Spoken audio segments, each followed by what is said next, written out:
Hello and welcome to the home of the Ghost Owl, and we're coming to the end now of our Warriors of Chaos faction focus. 2 more episodes to go as we have now reached the legendary Lords and Heroes. As I have said several times before, these characters may well and probably will not be in Warhammer The Old World, but we are doing it for the sake of completeness. And also, having come through the Warriors of Chaos, which had one of the largest rosters of a Warhammer 8th edition army book, they also have the largest collection of legendary Lords and Heroes. So there's plenty to get through. As a final reminder of what this is all about, it's looking at the 8th edition army book in Warhammer Fantasy Battle for the Warriors of Chaos, seeing how units and characters played in that book to see how they might play even with different rules in Warhammer The Old World. So without further ado, let's take a look at these legendary lords of the Warriors of Chaos. So first up, yes, it's the one and only Archaon the Ever-Chosen, the Lord of the End Times. He did have a miniature. In fact, every Warriors of Chaos legendary character had a miniature bar one, but Archaon had his, and here you can see him mounted on his horse Dorgar. Now, he only did come mounted, so if you wanted him on foot, you would have to convert him. So, Archaon then, Lord of the End Times, and the vessel through which the Dark Gods will unite their followers and turn the whole world into a realm of chaos.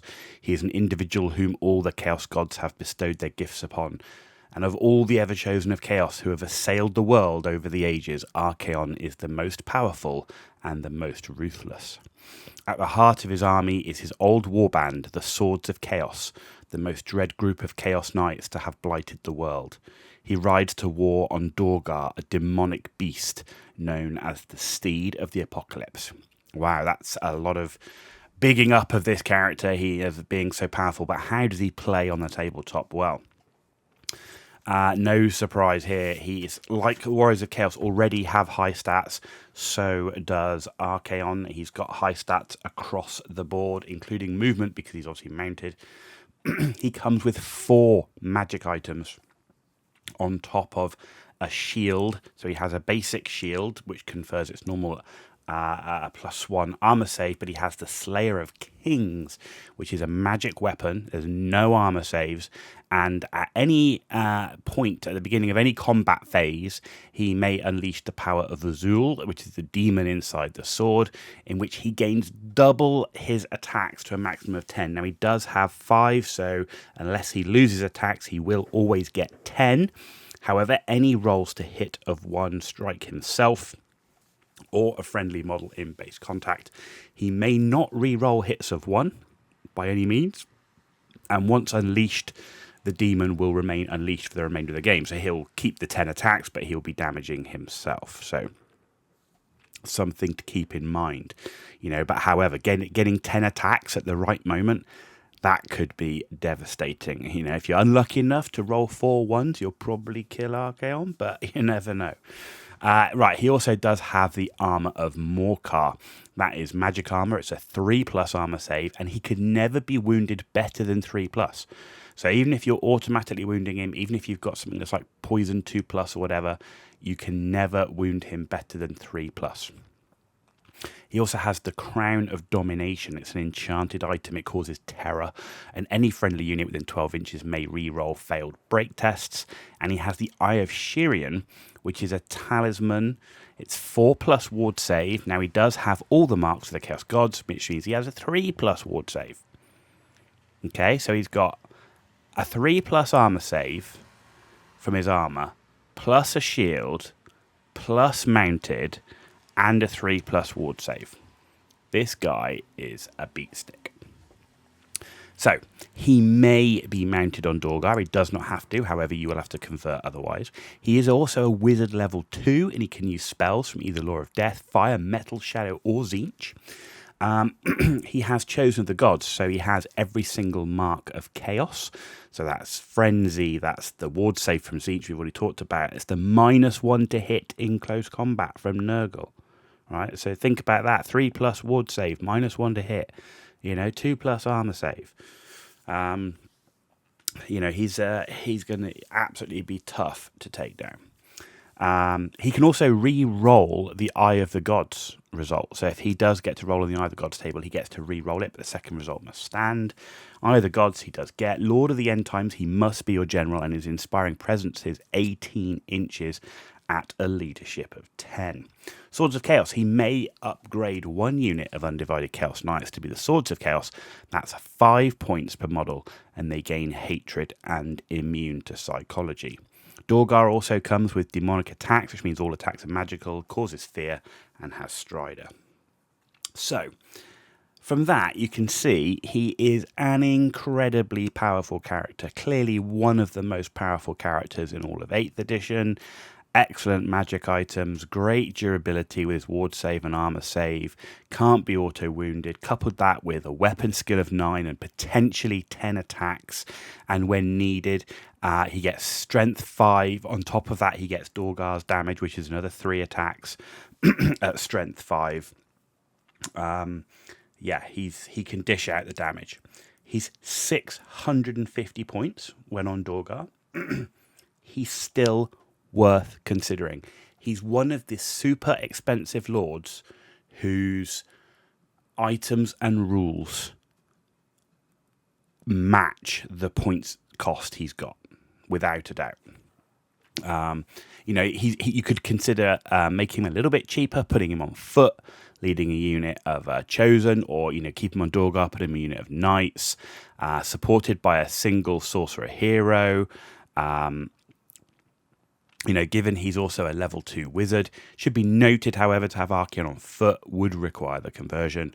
But Archaon is an absolute example of a very expensive legendary lord done right, and there aren't many of those, I can tell you that. Most of them are woefully overcosted for what they do. Archaon is not. His stats, his magic items absolutely justify the cost. I sometimes took Archaon in my army list. I didn't take him all the time to give you a bit more flexibility because of his high points cost. He does take a significant chunk of the army on Dorgar. That's more than 25% of your army. But he is an absolute beast of a character. Tough to take down, dishes out crazy amounts of damage with very little vulnerabilities across the board. He's also a wizard. He's got the mobility if he's on Dorgar. So he doesn't really have any of those areas where you go, oh my god, he's really weak. So unless you've got something which gives you no saves allowed at all, so he can't take his ward save, that is the only reliable way of removing Archaon from the table. Next up, something slightly different. We've got Galrauth, the first Drake, first of the Chaos Dragons. You can see his miniature here. Both Archaon and Galrauth no longer available on the web store. Archaon now comes on like a mutated massive monster version of Dorgar, which is not the same as 8th edition. So you can't get Archaon, you can't get Galrauth either. However, Galrauth himself then, in the time of Anarion, when the elves fought chaos, the elder race of dragons fought at their side, with only the greatest of demons being a match for them. It was during such a battle when Galrauth, a gold dragon, met Fateclaw, a lord of change. As Galrauth attacked and killed Fateclaw, the Lord of Change evaporated into mist and sunk into the flesh of the dragon. The dragon's body became racked with convulsions, and an evil iridescent light appeared in his eyes as he cackled maniacally in praise of Tzinch. His head split in two, with one belching dark fire and the other a sorcerous mist, as he turned to attack his once allies, the elves. Galrauth withdrew from the lands of mortals, sleeping for centuries at a time and emerging every now and then throughout history to wreak havoc on the lands of elves and dwarves and men. There we go. Right. How does he stack up on the table? Right, he's got high stats across the board. He is a dragon after all. But on top of that, he's also a level 4 wizard who uses the Lore of Tzinch. Okay. He has the Breath of Change, which is a breath weapon, which causes a toughness test or be removed from play with no saves of any kind allowed. So you can imagine something like that on Archaon would remove him if Archaon was able to fail his toughness test. Dark Fire of Chaos as well, which is a strength 4 flaming attack breath weapon. So you've got 2 breath weapons there. You've got Fly, large target. He can't obviously take cover, but he does come with the Mark of Tzeentch. So this is a dragon with a 6+ ward save, and he also re-rolls ones when channeling power dice as a wizard. Scaly Skin is 3+, so he's 3+, 6+ ward save. And the Spirit of Galrauch, however, means a leadership test at the beginning of every turn. If failed, he can't move, cast spells, or use breath weapons, and in close combat, half his attacks hit himself. Ouch. However, he does have a leadership of 9. He also causes terror. So, this is a real interesting lord. If you like something different, this is a legendary lord who's basically a dragon who's a level 4 wizard. However, he's only 70 points cheaper than Archaon. He's toughness 6 wounds, 3+ armor save, 6+ ward save. It's not actually that durable. You can't use cover, he can't join a unit, and therefore he is vulnerable to spells and war machines. 6 wounds, a cannon or a couple of cannons or something like that could make short work of him if they hit. So to be honest, I never used Galrauch because if spending that many points on a lord, Archaon is just so much better, so much more flexible, and so much more durable. So, and with the output as well. I mean, really, the only additional output you're getting with Galrauch is you're getting an additional strength. But Archaon, he's got better weapon skill, he's got more attacks, he's got better initiative. Archaon's just better. It's just better. And you do run that risk of your 510-point model failing his leadership test and being completely useless, which is 25% of your army. Okay, moving on. Who's next? Klech, Suneater, Herald of the Tempest, the Mountain God. Now, you'll notice here we have a picture of a normal Dragon Ogre Shaggoth, and that's because Klech was the only legendary character who did not receive a miniature, to my knowledge. And to have Klech, essentially, you would have to convert a Dragon Ogre Shaggoth, which some people did. Every 8 generations, a terrible storm rages through the World's Edge Mountains. A great chasm splits the mountains as the terrible storm reaches its climax. Klech Suneater awakens and the world trembles at his wrath. Klech is a Shaggoth of tremendous age and one of the firstborn kin of Krakenrock, the Black, the father of the Dragon Ogres. Klech was present when the terrible pact with the Dark Gods was forged, pledging their race to an eternity of servitude in exchange for immortality. It is said the sun has never looked upon Klech's face since the fateful day, and now where the Herald of Tempest walks, a raging storm blots out the sun. Like all Dragon Ogres, Klech is energized by the power of lightning, and he wears great plates of brass encrusted with the patina of age and blackened by soot. Klech was last seen by mortal eyes during Azavar Kull's great invasion, striding south with his armies under the cover of a ferocious blizzard, with many describing a raging storm beast tall enough to look over the ramparts of Prague itself. So, pretty big beast. On the table, however, he's got good movement, weapon skill, strength, toughness, wounds, attacks, leadership, so that's pretty good. But he does have low ballistic skill and, crucially, low initiative. Equipment-wise, he's armed with Star Crusher, which is like a big two-handed mace Warhammer thing.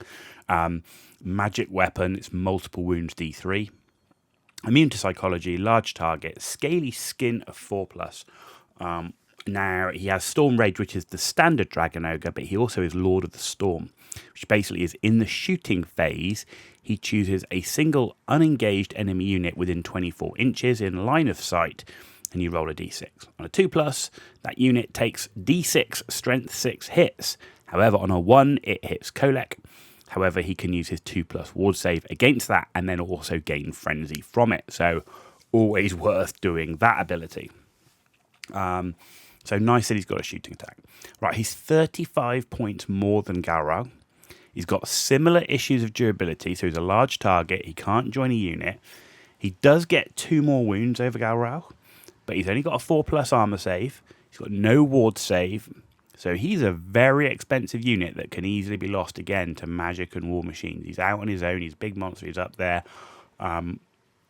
Priority target at 25, more than 25% cost of your army in one model. So, his output seems good at 7 attacks, strength 8.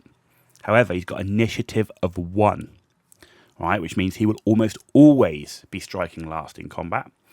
His main upside being that, is shooting attack. D6 strength 6 hits is nothing to ignore. Though, to be honest, I'd rather have a level 4 wizard.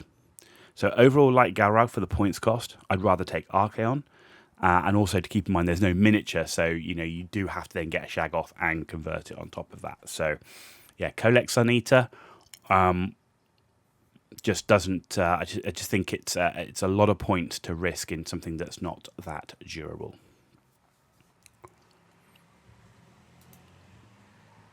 Next up, however, Sigval the Magnificent, Sion of Slaanesh, the Geld Prince. So on the right-hand side there, you can see 2 pictures, the top one being the original Sigval model. However, he has been reimagined for Age of Sigmar, and in my personal opinion, is an outstanding reimagining of Sigval. I think he looks great. I think his armor looks fantastic, exactly like you'd expect when you know about him. His shield, the cloak, he's very dynamic. Yes, he's on the obligatory rock, but you can always remove that. But yeah, I think Sigval's new model looks fantastic. So, Sigval himself, though he appears to be a little more than 16, Sigval has blighted the world for over 300 years. His elite bodyguard bear mirrored shields so that he might bask in his own divine glory. Sigval's armour remains forever untarnished by age or even the tiniest fleck of dirt, and warm, perfumed air surrounds him even during the fiercest blizzard. Sigval was the son of a powerful warlord king whose dark desires led him to carnal and unnatural acts, and when a child was born of the king's sister, his hair was spun like gold and his skin unblemished save for a tiny horned birthmark at the back of his neck. However, as the prince grew in his fondness for human flesh, discovered he was banished, but not before murdering his father in his own bed, and then leaving for the Chaos Wastes, reasoning a man of his caliber would thrive there. Hundreds of years later, Sigval marches to war at the head of an army of admiring followers, with any who are deemed to be ugly, crude, or irritating, put to death, and sometimes eradicating whole cities on a whim. Nasty piece of work. Right, Sigval the Magnificent, though, on the tabletop, is he still nasty? Right, he's got high weapon skill, strength, toughness, initiative, attacks, and leadership. And in fact, his initiative is one of the highest in the book at initiative of 8. He's got low movement, however, at 4, ballistic skill, and wounds of only 3. He comes, however, with a shield, giving the basic improvement, but he also has Silver Slash, which is a magic weapon, which gives him +2 attacks and always strikes first. That takes him to 7 attacks and always strikes first. And he has Auric Armor, that is magic armor, gives him a 2+ armor save and regeneration, but he does have no ward save. He has Eye of the Gods, he has Favoured Sun, which means he always rolls Dark Fury on the Eye of the Gods table. So he's got the Eye of the Gods roll, but every time he triggers that, he doesn't roll, he automatically gets +1 attack. Alright, so he's on 7 attacks already, and then every character or monster he kills, he goes up another attack. Mark of Slaanesh as well, so he automatically passes Fear, Terror, and Panic tests. You have Strider, Stubborn, Stupidity, however, bear in mind he does have Leadership of 10, Supreme Vanity, and he may never reroll Failed Stupidity test or use other models' Leadership. But he does have a Leadership of 10. So you've got to get pretty unlucky. So he's 165 points more than a basic Chaos Lord. Right, but he's got a good stat line, he's got good magic items. However, the Mark of Slaanesh is the worst of the 4, in my opinion, and he can only join units with that mark. So you sit there going, how many units do I actually really want to give that mark? And in reality, in my mind, I'm giving that unit that mark purely to allow him to join the unit. So not a bad choice for a Slaanesh-themed army. With a leadership of 10, his stupidity rule, it rarely comes into play, and while not a character that I used because he didn't really fit my army list or theme, his new miniature does look great. He's worthy of consideration, and he's best used against enemy infantry units. He's got a lot of attacks, but he does, he's only got a strength of 5, he's only 3 wounds and no ward save. So put him in a unit, go after enemy infantry units, and he will make short work of them. So that is Sigval the Magnificent. Certainly a magnificent new miniature. Next up, my personal favourite. So I'm going to be completely biased here. One, Khorne is my favourite, but I really love Valkia's lore. I love everything. I just love the way she's been done.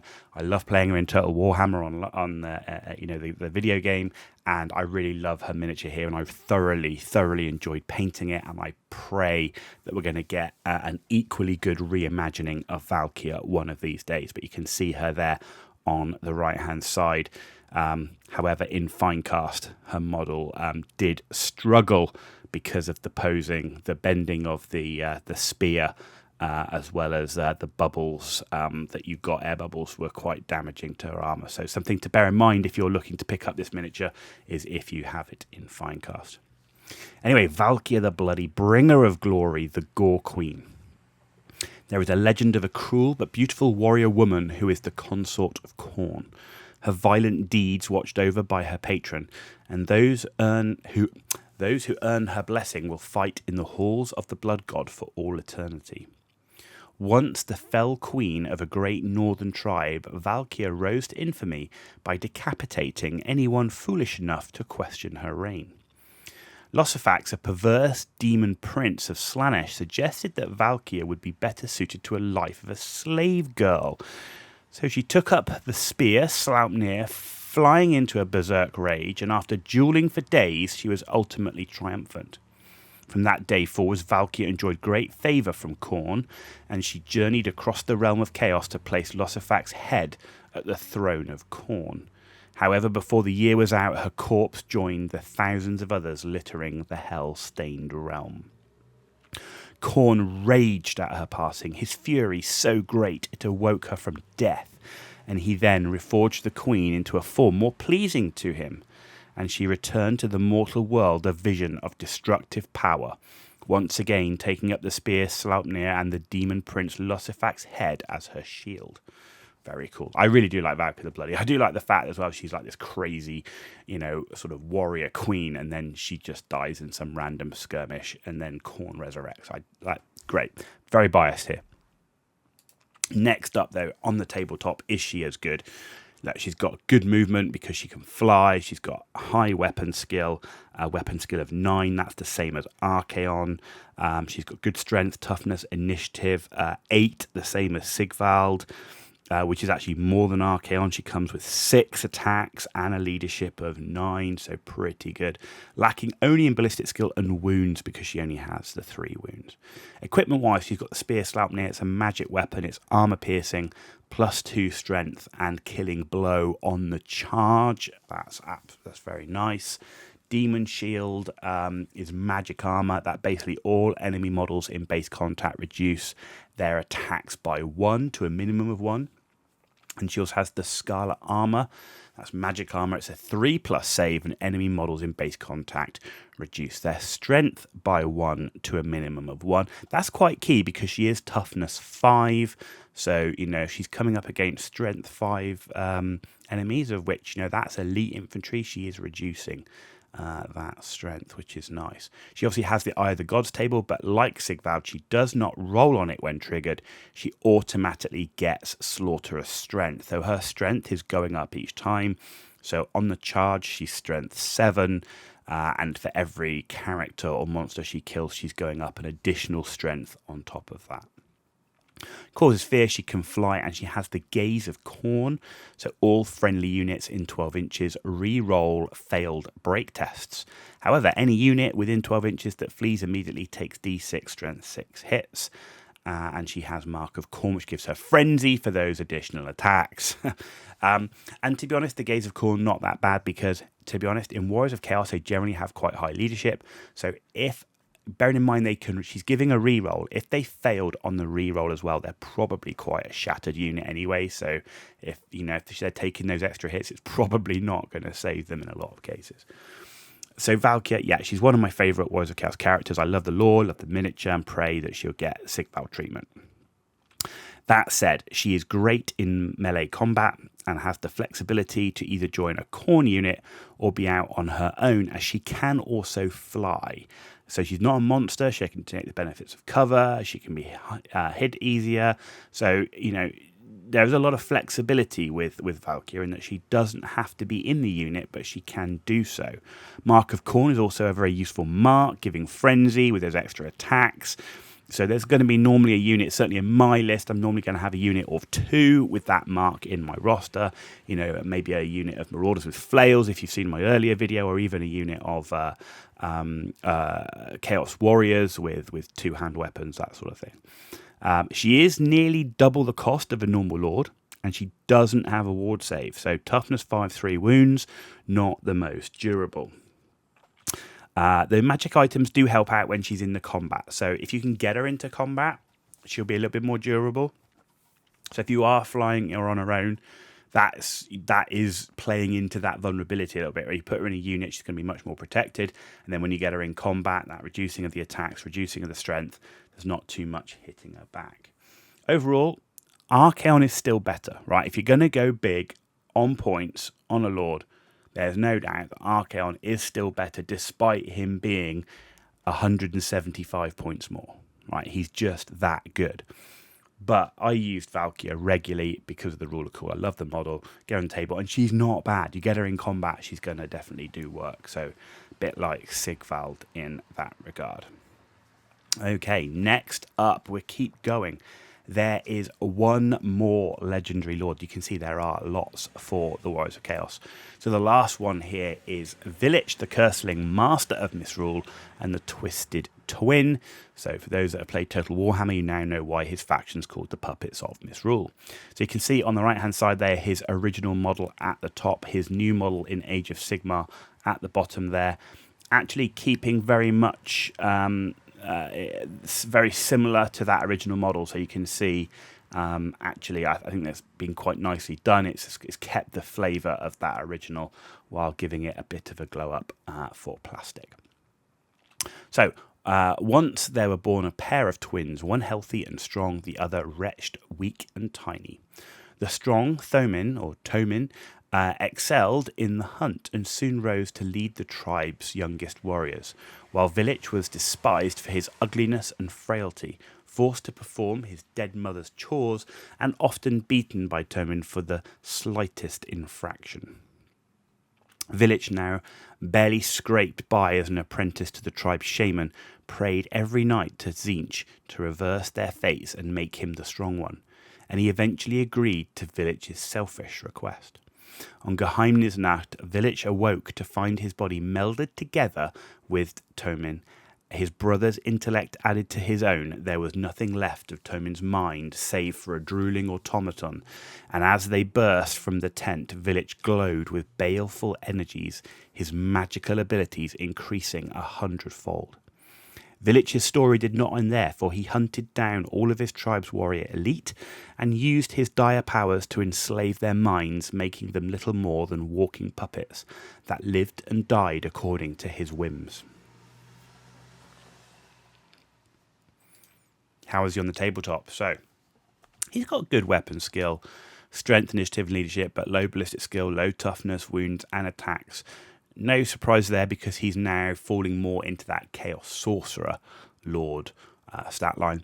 Equipment-wise, he has 2 hand weapons and Chaos Armor, and of course Chaos Armor allows wizards still to cast. And he has one magic item, which is the Vessel of Chaos. It's an arcane item, and if an enemy wizard fails a cast, the power dice are added to Village's Dispel pool, and vice versa. If he fails a Dispel, the dice are added to his power dice pool. There is no range on this. This is across the board. Level 4 wizard who uses Law of Tzeentch. He has the Eye of the Gods, he's Lore Master of Tzeentch, and he comes with Mark of Tzeentch, so he gets a 6+ ward save. So he's on a 4+ armor save, 6+ ward save. So he's 100 points more than a standard Chaos Sorcerer Lord, who's level 4, that comes with the Mark of Tzeentch. So what are you getting for those 100 points? You're getting +1 strength, you're getting Lore Master, and you're getting his magic item. Overall, I never used Village, despite liking Tzeentch Mark. I used that on a few units.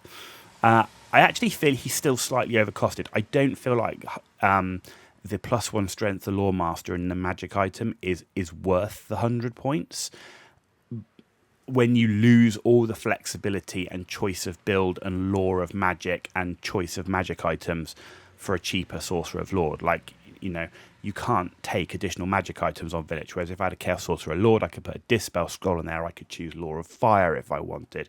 So there's much more flexibility with that basic Lord, that you'd probably end up spending the 100 points, but it would be more tailored for how your army list fits, and then you could synergize better. So yeah, I kind of feel like Village is in that place where he's a little bit overcosted versus a standard Sorcerer Lord because of his lack of flexibility. You know, there's no doubt his magic items, you know, pretty good. It's going to give him a lot of dice for casting and dispelling, but that's about it. Saying you're locked into Lore of Tzeentch. So there you go, ladies and gentlemen. That is the end of a very lengthy list of legendary lords for the Warriors of Chaos. We've got one episode to go. That is going to be the legendary heroes. So that is up to come next. Not quite as long, but still plenty there. Hope you've enjoyed this video. If you did, give it a thumbs up. If you didn't, give it a thumbs down. Let me know why in the comments down below. And as always, if you want to see more content on the channel, please hit that subscribe button. It's totally free for you to do, and it means a lot for me. So thank you for that in advance.